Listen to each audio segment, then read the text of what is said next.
Elas são as pessoas mais próximas dos homens mais poderosos do mundo. Testemunhas de conquistas, guerras, acordos de paz. Representam nações, sejam elas modelos, advogadas, antropólogas. A primeira-dama, às vezes, é apenas uma sombra. Às vezes, invade a seara do marido e se torna tão ilustre quanto ele. Eleanor Roosevelt participava das decisões do presidente americano. Pat Nixon inventava as próprias viagens internacionais sem Richard por perto. O termo primeira-dama foi inventado no final do século XIX, uma homenagem a Dolly Madison, mulher do ex-presidente americano James Madison. Como Jackie Kennedy, ela se preocupava com a aparência como se o destino da nação dependesse de seus vestidos. Dizia que estar bonita era uma demonstração de inteligência. Mas será possível misturar estilo e política? Se você respondeu não, pense em Michelle Obama. Para a jornalista e crítica de moda da revista Time, Kate Batts, ela é a demonstração de que aparência e conteúdo são parceiros. Kate acaba de lançar nos Estados Unidos um livro mostrando como a elegância da primeira-dama ajuda a definir a cara do país. E aproveitou nesta entrevista para o Almanaque para falar do estilo da presidente do Brasil, Dilma Rousseff. You write a lot about fashion and style as windows for what is inside. So how does it relate with politics? Well, yes, actually, I've always loved to write about style kind of at the crossroads of politics and culture in general, a broader cultural context. And I think that style is really the first expression of who we are. It's how we present ourselves to the world. It's what we say. It's the causes we embrace. It's much more than just what you're wearing. But of course, in politics, style becomes kind of the first impression, whether people like it or not. It's what you show to people initially. And you know, in talking about the book, I've been talking a lot about this because for people like the Obamas, we don't really have access to them as people. What we see is what we get in our minds. We see them on TV, we see them at the state dinner, we see them, you know, on the steps of the North Portico of the White House, and we interpret their moods and their ideas by what we see initially. It's funny because if you go back to the days of Dolly Madison and the early founding fathers, people had access to the White House. They could just walk in and talk to the president and the first lady. But now we can't do that, so style is even more important. And how did the style change through the history since this changed, this relation with the White House changed that much? Well, I think style has always played an important part in the First Lady's role as the hostess of the nation. But I think some First Ladies really embrace that platform, and some First Ladies have tried to shun it. And when you look at the First Ladies who have sort of disregarded the importance of appearance in the role of First Lady, they've struggled because of that. Hillary Clinton struggled with it. She even wrote in her memoir that she never realized how important it was for her to present herself as somebody both glamorous and kind of motherly to the nation. And even going further back to Rosalind Carter, she wrote about it also in her memoir about how important image was and how she thought she could just work really hard and not pay attention to image and it wouldn't matter. But unfortunately, it does matter. And for some reason, there's this false notion in this country that style and substance are two separate things. And I think that's completely wrong. I think they're combined. I think they go hand in hand. And I think Michelle Obama is really the First Lady who synthesizes those two worlds very easily and naturally. You think this culture is still here in America? You mentioned that you learned in Paris that both could walk together, style and content and intelligence. Mm-hmm. You think in America people still see them as separate things? I do. I think in America people still think that you can have one or the other, but you can't have both. I mean, I still hear people speaking about Mrs. Obama and saying, oh, you know, when is she going to stop the fashion show and say something, you know, important? And the fact of the matter is her style and the way she presents herself has everything to do with the causes she's embracing. The healthy eating, the Let's Move campaign. If you look at what what she's wearing. She never wears any clothing that's restrictive. She's always moving. She's very active and engaged with people. And it's all part of the same thing. You can't really separate them. Well, so you think a political message can be sent through fashion, through what you're wearing? Absolutely. I think if you look back in history, there are so many instances where women especially have used clothes to send a political message.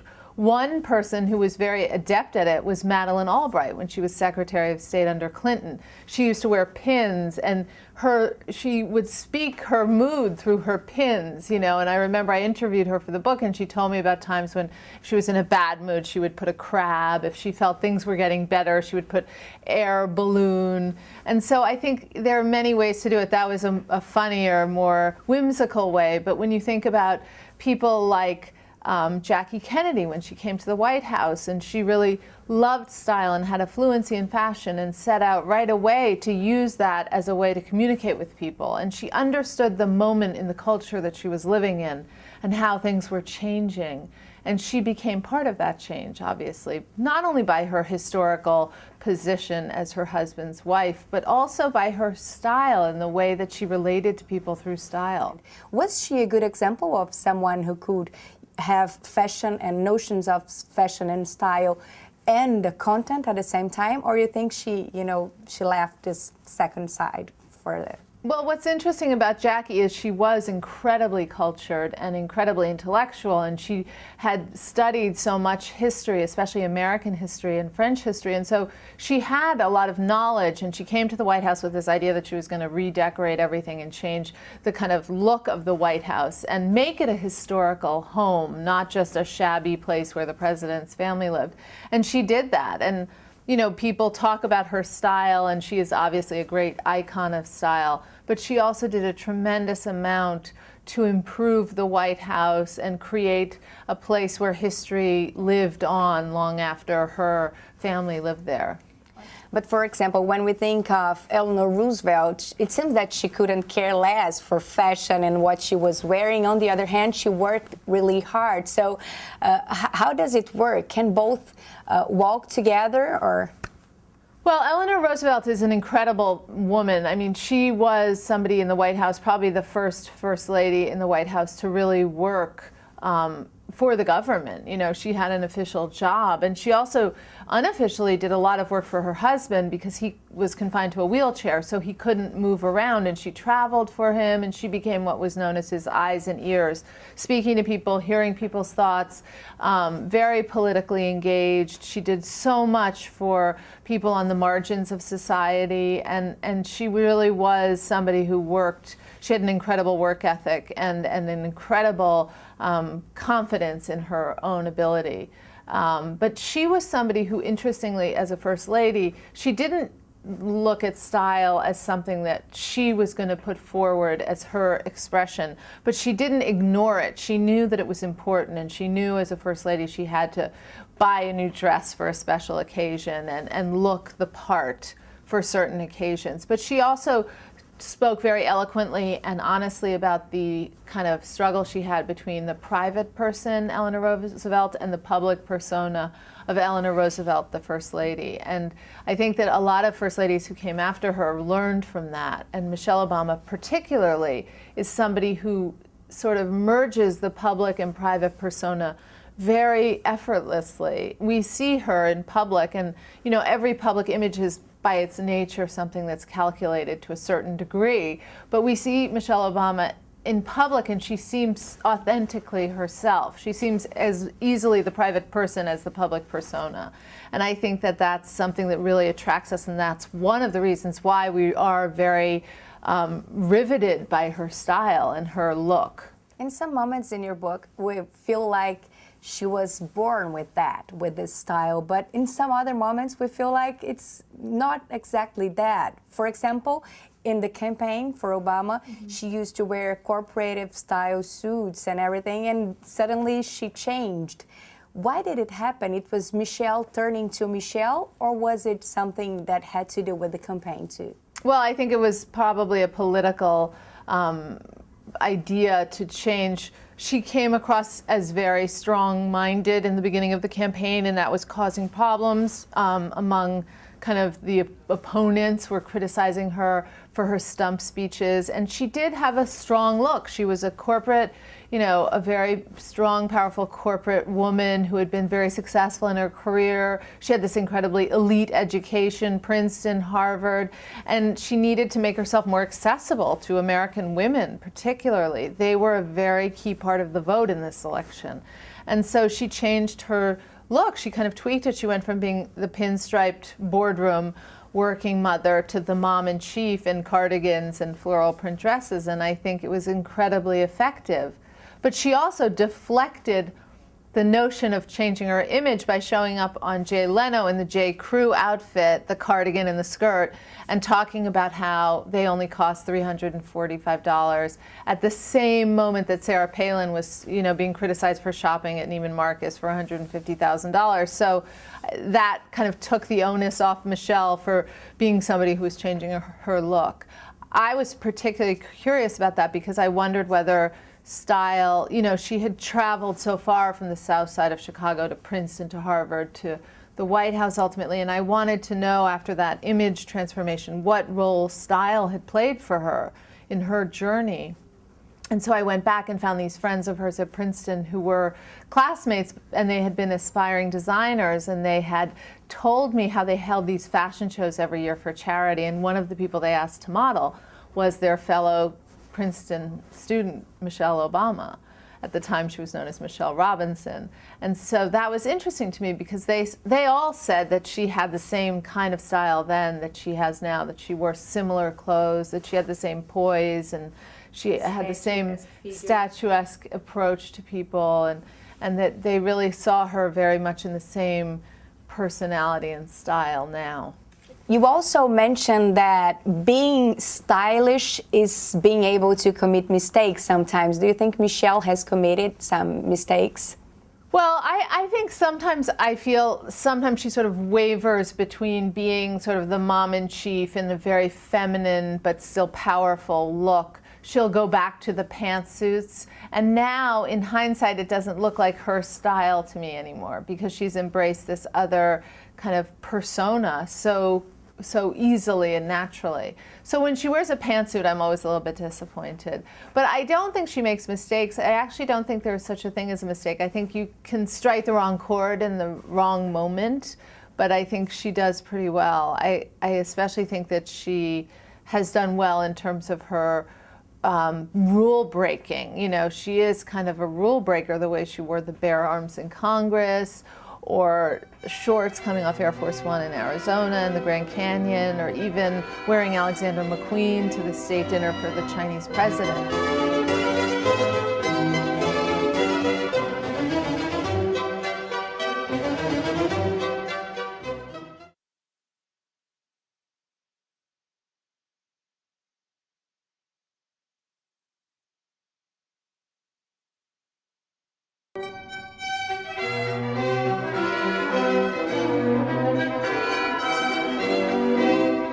And do you think the Buckingham Palace was maybe a mistake because everyone criticized that so much? Not only that, the fact that she touched the Queen, but also the outfit, the cardigan.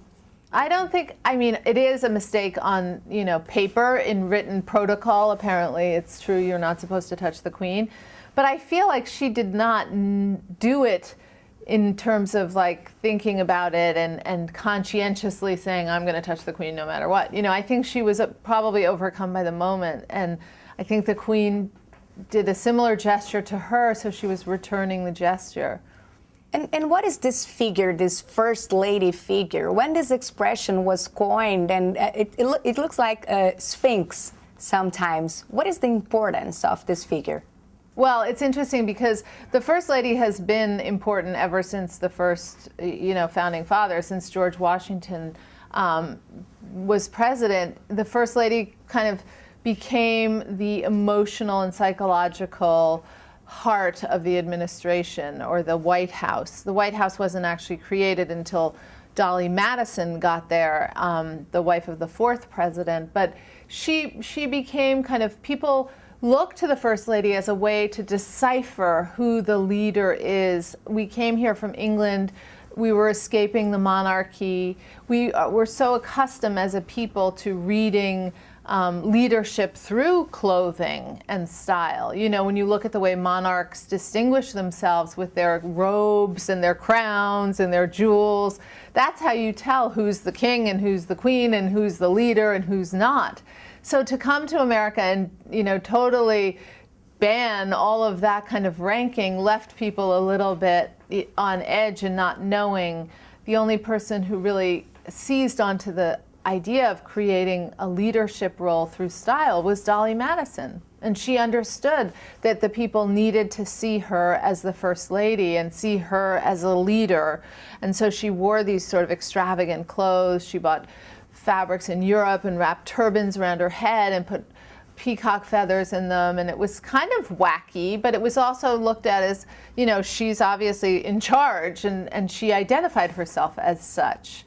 But she was also criticized for it because people thought that it was wrong for her to be so elaborate, and that, you know, this was America, and in the new country people should dress like Republicans and be more, you know, in the old sense of the term Republican, and be, you know, play down their appearance and all look the same. You also mentioned Mrs. Lincoln, and she was very criticized because of the crisis time. And now we live a similar time in America, and Michelle is having to face it. How do you think Mrs. Lincoln faced it, and now Mrs. Obama is facing it? Well, in the book I call Mrs. Lincoln sort of the original shopaholic, because the country was ravaged by civil war, and that didn't seem to stop her from ordering all these dresses. I think there was a famous incident where she ordered 16 ball gowns at once, which was considered really over the top. And she used to also come up to New York and take the train and go shopping, and she spent a lot of money. She famously spent all of her husband's money. And she was actually left destitute and crazy. But I think she misread the times, you know, and I think what Michelle Obama, it's hard to compare the two because we're in very different places, but Michelle Obama is trying to, you know, convey the message of the times by wearing the Gap, and she wore a $34 H&M dress on the Today Show 2 weeks ago, you know, the J. Crew glove at the inaugural swearing-in ceremony. She is trying to balance it and to wear things that any American could have access to. You separate two different approaches that the First Ladies can have in your book. You mentioned one really preoccupied with fashion, and the other one worried about working hard and, you know, caring the less possible about fashion. Can you explain those two lineages and set us some examples of those First Ladies? Well, my idea with tracing the history of the First Ladies was to look at the way that some First Ladies had embraced this idea of using style to convey their, not just their powerful position, but also to engage people and to relate to people. And then that lineage of First Ladies goes all the way back to Dolly Madison, and you see the line go through Grace Coolidge, who was also a wonderful, stylish kind of icon of her time. She was a flapper. She came to the White House in 1923. She really was very engaged with people, and people looked to her as a role model, as a style icon. Or, you know, Jackie obviously is one. And Nancy Reagan even brought a sort of Hollywood glamour to the White House. The other side, the other lineage, is the substantive lineage. And these were women who kind of followed the rise of feminism in this country, really. But going even back before feminism took hold, to someone like Eleanor Roosevelt, who was kind of the First Lady to work in the White House as a government employee, and looking at the women who followed her, like Rosalind Carter, who did a lot of work for mental health and even had the Mental Health Act signed, and was considered almost like a co-president to her husband. Or Hillary Clinton is a very obvious example of somebody who set up an office in the West Wing and worked on health care reform and was very criticized for that, but, you know, went on to even greater things. So I think that there were traditionally these two choices that women had to sort of make in that position. Either they were going to use the platform of style, or they were going to get involved in their causes and sort of disregard style. And I think that many women in the first group, in the substantive group, have kind of struggled publicly with their appearance. And I think Michelle is the first one who really synthesizes those two lineages, that she really brings them together and uses both the stylish side of the job and the substantive side to express herself. And now we have a woman as a president of Brazil since January. So I brought some pictures of Dilma Rousseff, and I would like you to comment them, to tell me what you think of them. This one is before she was elected, and this one is after. How do you think she changed her style? Well, she obviously made herself more accessible and more open, you know, taking the glasses off, cutting her hair. She kind of streamlined her look and made herself more fashionable, but also somehow more friendly, I think. You think so? Yeah. And why is that? Because she still uses suits and everything. She's still wearing suits, but they look more like her suits and less like armor, you know, like something she just put on. It looks like somebody has helped her to find her style. I also brought this one, that it's of the inauguration day. Can you comment this outfit? What do you think about it? As opposed to a gown? Yes. I'm not familiar with the traditions of Brazil. Like in America, you have to wear a gown, not for the official swearing-in ceremony, but for the celebrations afterwards. So that would probably be something that I would not choose for the celebration. What does this style tell us about her? By looking at her, since you don't know her personality, and by just looking at her, what do you feel? Well, it's interesting that she's wearing white, because one of the things that I loved about Michelle Obama on her inaugural ball gown was that she wore white. And white is always a symbol of fresh beginnings and a kind of innocence and romance. So to me, that is a very symbolic gesture to wear white, because she could wear any other color, right? And it also seems to me that she wanted to wear something that she felt comfortable in, and maybe that's why she's wearing the jacket, because she didn't want to have bare arms. How would you resume Michelle's style? Well, I think it's very feminine and it's very casual. She kind of combines the two. She dresses in beautiful colors, feminine prints, you know, the accessories, the statement necklaces, the brooches. There's kind of a little bit of a retro feeling to it, but it's so casual. Her poise and her grace and the way she carries herself is so casual that I think that's a big part of her style. And the belts, too. And the belts, of course, yeah.